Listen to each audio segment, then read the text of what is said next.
ప్రభువు పేరిట మీ అందరికీ ఈ రాత్రి కాలపు శుభములను వందనములను తెలియజేసినాను. ప్రియులారా, పరిశుద్ధ లేఖన భాగమనే రాత్రి మనము చదివినట్లయితే ఇస్సాకు ఆ దేశమందున్న వాడై విత్తనము వేసి ఆ సంవత్సరము 100 ఫలము పొందెను. యెహోవా అతనిని ఆశీర్వదించెను గనక ఆ మనుషుడు గొప్పవాడాయెను. ఆది కాండము 26వ అధ్యాయము 12వ వచనం. ప్రియ సహోదరి సహోదరులారా, చదవబడిన లేఖన భాగము ఈ రాత్రి మనము పరిశీలన చేసినట్లయితే ఇస్సాకు కరువు కాలములో విత్తనము వేసి 100 ఫలము పొందడానికి కారణము అతడు దేవుని మాట వినడమే. ఐగుప్తులో నిత్యము ప్రవహించే నైలు నది ఉన్నది. పంట పండించడానికి అనుకూలమైన వాతావరణము ఉన్నది. అయినప్పటికీ అక్కడికి వెళ్ళవద్దు, ఈ దేశమందు పరవాసియుండు అని దేవుడు చెప్పినప్పుడు ఇస్సాకు దేవుని మాట విన్నాడు. ఏ పరిస్థితిలో ఇస్సాకు దేవుని మాట విన్నాడు అని రాత్రి మనము ధ్యానించగలిగినట్లయితే, ప్రియులారా, అసాధ్యమైన పరిస్థితిలో, ప్రతికూలమైన పరిస్థితిలో, నమ్మకమునకు ఆస్పాదము లేని పరిస్థితిలో దేవుడు చెప్పిన మాటను ఇస్సాకు విన్నాడు. ఈ దేశమందు ఉండు, నేను నిన్ను ఆశీర్వదిస్తానని చెబితే అది ఎంత నమ్మశక్యమో లేకున్నను ఇస్సాకు విన్నాడు. ఏ విధముగా విన్నాడు? సమ్మతించి అనంటే ఇష్టపూర్వకముగా విన్నాడు, హృదయపూర్వకముగా విన్నాడు, సందేహ పడకుండా విన్నాడు. ఇతరుల మాటలు, హేళనలు పట్టించుకోకుండా విన్నాడు. తనకు వస్తున్న వ్యతిరేకమైన ఆలోచనలను అణిచిపెట్టి విన్నాడు. విశ్వాసముతో విన్నాడు, క్రియాసహితముగా విన్నాడు. అందుకనే ఇస్సాకు ఆ కరువు కాలములో విత్తనము వేసి 100 ఫలము పొందాడు. దేవునిచే ఆశీర్వదించబడ్డాడు. ప్రియ సహోదరి సహోదరులారా, ఒక చిన్న గ్రామములో ఒక రైతు ఉండేవాడు. అతని దగ్గర పొలము ఉన్నా అనుకున్నంత పంట రాకపోవడం వల్ల ఎప్పుడూ నిరాశగా ఉండేవాడు.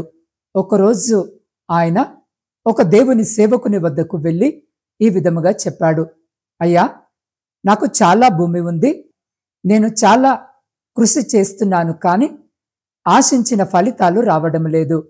దేవుడు ఎందుకు నన్ను ఆశీర్వదించడం లేదు అని అడిగాడు. అప్పుడు ఆ సేవకుడు చిన్నగా నవ్వి తన పరిశుద్ధ లేఖన భాగమును తీసి దానిలో నుండి యెషయా గ్రంథము 1వ అధ్యాయము 19వ వచనాన్ని చదివి ఆ రైతుకు వినిపించాడు.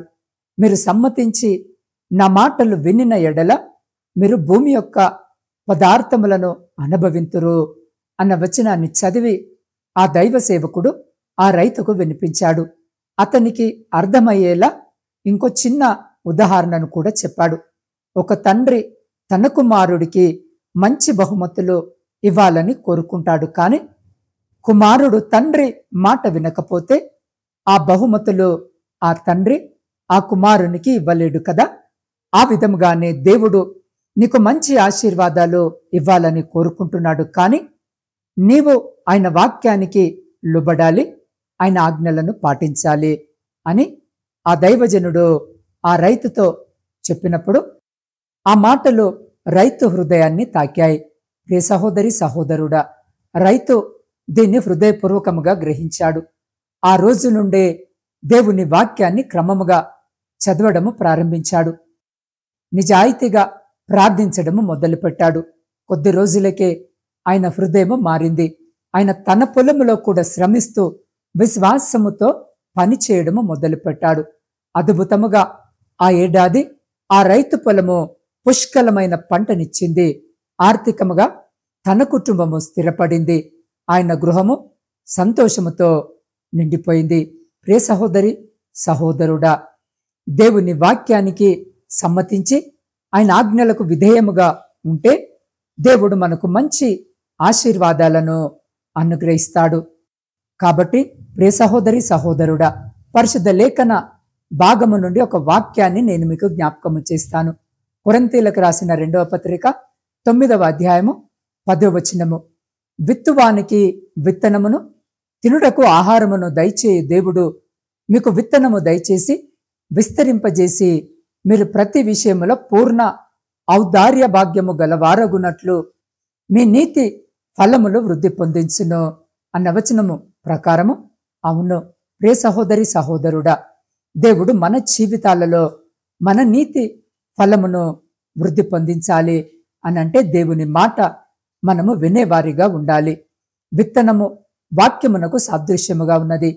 అది మన హృదయములో నాటబడినప్పుడు నూరంతలుగా ఫలించాలి అంటే అది ఎటువంటి పరిస్థితుల్లో మనకు వినబడినప్పటికీ, దేవుడు మనతో మాట్లాడినప్పటికీ అవి నమ్మకానికి ఆస్పాదము లేని పరిస్థితులు కావచ్చు, ప్రతికూల పరిస్థితులు కావచ్చు, అసాధ్యమైన పరిస్థితులు కావచ్చు. కానీ ఇస్సాకు వలె ఈ రాత్రి ఈ వాక్యము వినిచిన్న మనము వినగలగాలి, హృదయపూర్వకముగా సమ్మతించగలగాలి. ఏ విధమైన సందేహము లేకుండా ఇది జరుగుతుందా అని మనస్సులో చెలరేగుతున్న ఆ అనానుకూలమైన ఆలోచనలను అణిచిపెట్టి ఇతరులు చెప్పే మాటలు మన చెవిన పెట్టకుండా ప్రియ సహోదరి సహోదరుడా విశ్వాసముతో వినాలి. ఆ విన్న మాటకు క్రియాపూర్వకముగా అనుసరించాలి. అప్పుడు మన జీవితాల్లో నిశ్చయముగా దేవుని ఆశీర్వాదమును ఇస్సాకు వలె ఈ రాత్రి ఈ వాక్యము వినిచిన మనము కూడా చూస్తాము. మనుషుడు రొట్టె వలన మాత్రమే కాదు గాని దేవుని నోట నుండి వచ్చు ప్రతి మాట వలన జీవిస్తాడు అని మత్తయి సువార్త 4వ అధ్యాయం 4వ వచనములో చెప్పబడిన ప్రకారము అవును, ఆ కరువు కాలములో ఇస్సాకు ఏ రీతిగా విత్తనము వేసి నూరంతల ఫలమును పొంది నిశ్చయముగా దేవుని చేత ఆశీర్వదించబడి నిశ్చింతంగా జీవించాడో అట్టి రీతిగా మన చుట్టూ ఉన్న ప్రతికూల పరిస్థితుల్లో మనము దేవుని వాక్యమును విని అంగీకరించి క్రియాపూర్వకముగా మనము పాటిస్తే మన జీవితాల్లో కూడా నిశ్చయముగా ఆశీర్వదించబడి నిశ్చింతంగా మనము మన బ్రతుకును వెళ్లదీయగలము. పరిశుద్ధ లేఖన భాగంలో యెషయా గ్రంథము 1వ అధ్యాయము 19వ వచనాన్ని గనక మనము చూసినట్లయితే, మీరు సమ్మతించి నా మాట వినిన ఎడల మీరు భూమి యొక్క మంచి పదార్థములను అనుభవింతురు అన్న వచనము ప్రకారము ప్రియ సహోదరి సహోదరుడా, ఈ లోకములో ఉన్న అందరికీ మంచి జరగాలని ఆశ ఉంటుంది. చెడు జరగాలని, మన కుటుంబాల్లో కీడు జరగాలని ఎవరైనా కోరుకోరు కదా.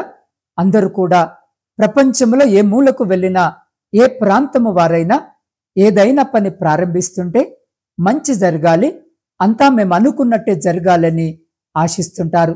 కొన్నిసార్లు అయితే ఎన్నడూ కూడా దేవుని మాటను ఎత్తని వారు కూడా వారి జీవితంలో మంచి జరగాలని కార్యము ప్రారంభించబోయే ముందు వారు ప్రార్థించుటకు ఇష్టపడుతుంటారు. కాబట్టి ప్రియ సహోదరి సహోదరుడా, ఈరోజు జీవాక్యము వినిచిన్న నీవు మంచి పదార్థములను అనుభవించుటకు ఆశ కలిగి ఉన్నావా? ఇంతవరకు కీడులే చూసిన నీవు, ఇంతవరకు సమస్యలనే ఎదుర్కొంటున్న నీవు, ఇంతవరకు నీ జీవితంలో అన్ని కష్టాలే చవిచూస్తున్న నీవు మంచిని చూడాలని ఆశపడితే ఇకనైనా నీ జీవితంలో, నీ కుటుంబంలో, నీ వ్యాపారంలో, నీ యొక్క ప్రతి పనిలో ఆశీర్వదించబడిన వ్యక్తిగా ఉండాలని అంటే నీవు దేవుని మాటను సమ్మతించి ఆయన మాటలు విని దానిని బట్టి జీవించు. నీ నుండి కీడు తొలగిపోతుంది, నీ నుండి ఇబ్బందులు తొలగిపోతాయి, నీ నుండి ప్రతి సమస్య దూరముగా వెళ్ళిపోతుంది. దేవుని వాక్యము ఎప్పుడు మంచినే చేయమని చెప్తుంది, కానీ చెడును చేయమని చెప్పదు. నీ చీకటిలో వెలుగుగా దేవుని వాక్యం ఉంది, నీ బాధల్లో ఆదరణ ఇచ్చేదిగా దేవుని యొక్క మాటలు ఉన్నాయి. ఏది తప్పో ఏది ఒప్పో దేవాది దేవుడు నీకు బోధిస్తూనే ఉన్నాడు. నువ్వు వాటిని వింటున్నావు, కానీ వాటి ప్రకారము జీవించలేకపోతున్నావు. ఇకనైనా ఆ చెడు ఆలోచనలు, అపవాది ఆకర్షణలను జయించి దేవుని యొక్క మాటను సమ్మతించి ఆ విధముగా జీవించు. నీవు నీ జీవితంలో తప్పకుండా అద్భుతములను చూస్తావు.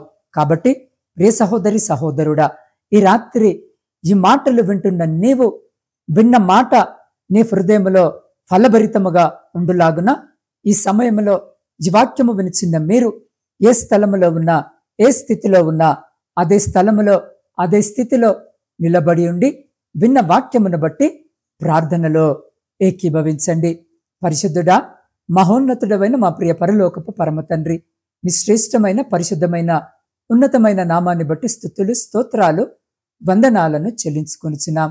దేవ, అద్భుతమైన రీతిగా మీ లేఖన భాగము ద్వారా ఈ రాత్రి మీరు మాతో మాట్లాడి మీ శ్రేష్టమైన మాటలను మాకు దయచేసిన మీ గొప్ప ప్రేమను బట్టి మీకే స్తుతులు స్తోత్రాలు వందనములను చెల్లించుకొనిచున్నాం.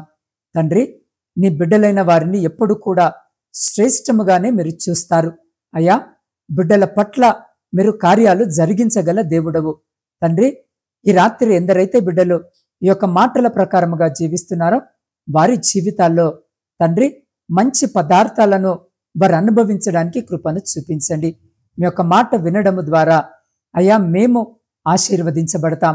మీ మాట వినడము ద్వారా ప్రభువా మేము దీవెనలు పొందుకుంటామని ఈ రాత్రి తండ్రి మీరు మాతో మాట్లాడి మమ్మల్ని ధైర్యపరిచి తృప్తిపరిచి ఆదరించి ప్రోత్సహించిన మీ అమూల్యమైన మాటలను బట్టి మరొక మారు కృతజ్ఞత వందనములను చెల్లించుకొనిచున్నాం.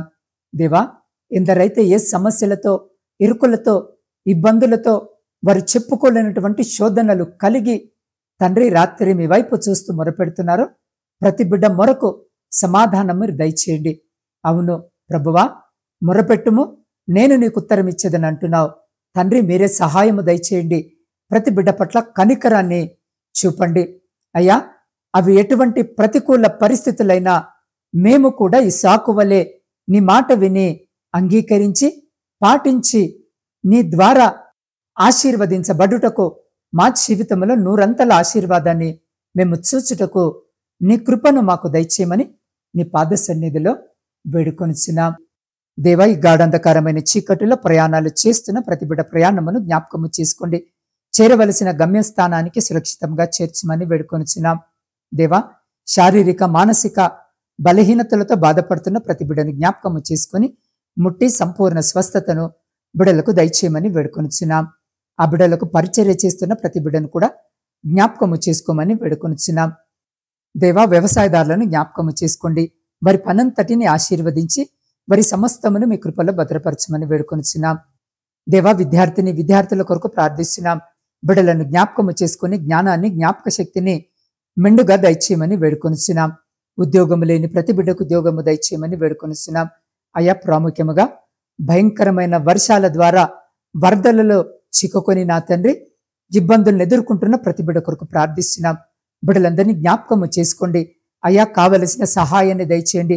మరి ముఖ్యంగా నా తండ్రి అక్కడ సహాయక కార్యక్రమాల్లో పాలు పంచుకుంటున్న ప్రతి బిడ్డని జ్ఞాపకము చేసుకోండి. కావలసిన మంచి ఆరోగ్యాన్ని దయచేయండి. మంచి జ్ఞానాన్ని దయచేయండి. బిడ్డలకు మీరు తోడుగా ఉండండి. కావలసిన సహాయము అందించులాగున బిడ్డలను బలపరిచి ముందుకు నడిపించమని వేడుకొనిచున్నాం. దేవ, ఈ వరదల ద్వారా సమస్తాన్ని కోల్పోయి కన్నీరు కారుస్తున్న బిడ్డలందరినీ ఈ రాత్రి జ్ఞాపకము చేసుకోండి. కోల్పోయిన దానికి రెట్టింపుగా బిడ్డలకు అనుగ్రహించి ఆశీర్వదించి బిడ్డలను మీ కృపలో భద్రపరచమని వేడుకొనిచున్నాం. దేవా, కుటుంబ పోషణకై కుటుంబాలను వదిలి దూరదేశాలలో ఉద్యోగాలు చేసుకుంటున్న ప్రతి బిడ్డ కొరకు ప్రార్థిస్తున్నాం. దేవా, వ్యాపారాలు చేసుకుంటున్న ప్రతి బిడ్డ కొరకు ప్రార్థిస్తున్నాం. ఈ రాత్రి వారి చేతుల కష్టార్జితమును మీరు జ్ఞాపకము చేసుకుని వారిని వారి కుటుంబాలను మీ బలమైన రెక్కల చాటున భద్రపరచమని వేడుకొనిచున్నాం. దేవా, గర్భఫలములు లేక కన్నీటితో మీ వైపు చూస్తున్న ప్రతి బిడ్డ గర్భాన్ని రాత్రి తెరిచి బిడ్డలకు గర్భఫలము దయచేయమని వేడుకొనిచున్నాం. ఆర్థిక సమస్యలు అప్పుల భారముతో నా తండ్రి నలిగిన స్థితిలో ఆయా కన్నీరు కారుస్తూ మీ వైపు చూస్తున్న ప్రతి బిడ్డను ప్రతి విధమైనటువంటి ఆర్థిక భారముల నుంచి, బంధకముల నుంచి, బాధల నుంచి లేవనెత్తి శాంతి సమాధానాలను కలిగించమని వేడుకొనిచున్నాం. దేవా, సైన్యములో ఉండి దేశాన్ని కాపాడుతున్న ప్రతి సైనికుని చుట్టూ మీ కంచె వేసి ప్రతి శత్రు ప్రతి అపాయం నుంచి మీరు బిడ్డని కాపాడి వారిని వారి కుటుంబాలను మీ బలమైన రెక్కల చాటున భద్రపరచమని వేడుకొనిచున్నాం. దేవా, మీ సేవకుల కొరకును సేవకురాండ్ర కొరకును వారి కుటుంబాలు వారి పరిచర్య అంతటి కొరకును ప్రార్థిస్తున్నాం. ఈ రాత్రి బిడ్డలను జ్ఞాపకము చేసుకుని దీవించి ఆశీర్వదించమని వేడుకొంచున్నాం. ఏ స్థలములో మీ సువార్త పరిచర్య అందించబడటం లేదో అయా మీ బిడ్డలను బలపరిచి ఆయా ప్రాంతాలకు నడిపించి వారి ద్వారా రక్షణ సువార్త అందించబడి అనేకులు మీ రక్షణ సువార్త విని అయా మీ సిలువ మార్గములో నడిచే గొప్ప శక్తిని బిడలకు దయచేయమని వేడుకొంచున్నాం. సొంత గృహాల కొరకు ఆశ కలిగి మీ వైపు చూస్తున్న ప్రతి బిడ కోరికను తీర్చండి దేవా. వృద్ధుల కొరకును వితంతుల కొరకును శ్రమలను అనుభవిస్తున్న బిడ్డల కొరకు ప్రార్థిస్తున్నాం దేవా. ఒంటరిగా ఉన్న బిడ్డల కొరకును ప్రార్థిస్తున్నాం. బిడ్డలను జ్ఞాపకం చేసుకుని తోడుగా ఉండే కావలసిన సహాయము దయచేయమని వేడుకొంచున్నాం దేవా. వివాహాల కొరకు సిద్ధపడుతున్న బిడ్డల కొరకు ప్రార్థిస్తున్నాం. వివాహాలు జరగక సరి అయిన సంబంధాలు రాక ఆశతో మీ సహాయం కొరకు మీ వైపు చూస్తున్న బిడ్డలను కూడా జ్ఞాపకము చేసుకుని కావలసిన సహాయము దయచేయమని వేడుకొనుచున్నాం. ప్రపంచంలో శాంతిని సమాధానాన్ని కలిగించమని వేడుకొనుచున్నాం దేవా. విడిపోయిన విచ్ఛిన్నమైన ప్రతి కుటుంబాన్ని తిరిగి మీ పరిశుద్ధ నామమున కట్టమని వేడుకొనుచున్నాం అయ్యా. ఈ సమయంలో ప్రాముఖ్యముగా నాత్మీయ కుటుంబ సభ్యులందరి కొరకును ప్రత్యేకంగా ప్రార్థిస్తున్నాను. ప్రతి బిడ్డను జ్ఞాపకము చేసుకోండి అయ్యా. ప్రతి దినము క్రమము తప్పకుండా ఉదయం రాత్రి బిడ్డలు వాక్యము విని ప్రార్థనలో ఏకీభవిస్తూ వారి ప్రార్థన విన్నపాలను నాకు తెలియజేస్తున్నారు. వాటన్నిటినీ అయ్యా ఈ రాత్రి మీ పాద సన్నిధిలో పెట్టుచున్నాను అయ్యా. వారి ప్రార్థన విన్నపాన్ని మీరు ఆలకించి అంగీకరించి అయ్యా వారి జీవితాల్లో, కుటుంబాల్లో, వారి దాంపత్య జీవితంలో, ప్రాముఖ్యంగా వారి ఆధ్యాత్మిక జీవితంలో ఉన్న ప్రతి లోటు, ఆయాసము, దుఃఖము, లేమి, ప్రతి అంధకార సంబంధమైన శక్తులన్నిటినీ మీ పరిశుద్ధ నామమున లయపరచమని వేడుకొనిచున్నాం అయ్యా. ఈ గాఢంధకారమైన చీకటిలో మేము నిద్రించినగా మా గృహాల చుట్టూను, మాత్మీయుల గృహాల చుట్టూను, మా ఇరుగు పొరుగు వారి గృహాల చుట్టూను మీ అగ్ని కంచె వేసి ప్రతి బిడ్డను మీ దేవదూతల రెక్కల చాటున భద్రపరిచి ప్రతి అంధకార సంబంధమైన శక్తులన్నిటి నుండి మీరే సంరక్షించి కాపాడి నిశ్చితమైతే మీరు అక్కడ ఆలస్యమైతే ఎన్నిక లేని మమ్మలను మరొక శ్రేష్టమైన నూతన దినములోనికి ప్రవేశింపజేసి మీ నామాన్ని స్తుతించి కీర్తించి కొనియాడే గొప్ప భాగ్యము మాలో ప్రతి బిడ్డకు దయచేయమని మా రక్షకుడును మీ ప్రియకుమారుడైన యేసు క్రీస్తు సర్వ సమృద్ధి కలిగిన నామమున ప్రార్థించి స్తుతించి అడిగి పొందుకొని ఉన్నాము తండ్రి. ఆమేన్.